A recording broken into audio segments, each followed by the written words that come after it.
او دوی ته لږ شان د ابراهیم علیه السلام د میلمنو قصه واوروه. کله چې هغوی هغه ته راغلل او ویې ویل پر تا دې سلام وي، نو ابراهیم وویل موږ له تاسې نه ویریږو. هغو ځواب ورکړ مه ویریږه، موږ تا ته د یو پوه هلک زیری درکوو. ابراهیم علیه السلام وویل آیا تاسې په دې زوړوالي کې ما ته د اولاد زیری راکوئ؟ لږ فکر وکړئ دا څنګه زیری ما ته راکوئ؟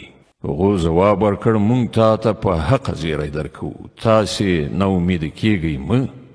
ابراهیم علیه السلام وویل د خپل رب له رحمت نه خو ګمراهان ناامیده کیږي. بیا ابراهیم علیه السلام پوښتنه وکړه ای د خدای استازو هغه څه خبره ده چې تاسې ورته راغلي یاست؟ هغو وویل موږ د یو مجرم قوم لوري ته لیږل شوي یو، یوازې د لوط علیه السلام کورنۍ مستثنا ده.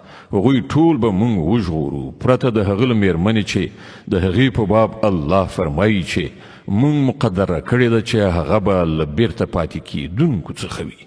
بیا کله چې دغه استازي لوط ته ورسېدل نو هغه وویل تاسې ناشنا ښکارېږئ. هغو ځواب ورکړ نه بلکې موږ له همغه څه سره درته راغلي یو چې د هغه په راتګ کې دغه خلک شکمن. موږ تا ته رښتیا وایو چې موږ له حق سره تا ته راغلي یو. نو اوس چې د شپې یو څه برخه پاتې شي ته له خپلې کورنۍ سره ووځه او په خپله د هغو شاته ځه.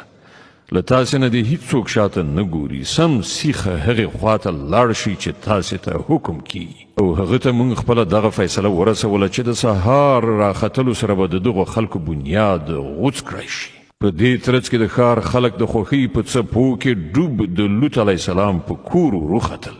لوط علیه السلام وویل ورونو دوی زما میلمانه دي، ما مه شرموئ، له الله نه وویریږئ، ما مه رسوا کوئ. هغو وویل آیا موږ په وار وار ته نه یې منع کړی چې د ټولې نړۍ ټیکهداري مه کوه؟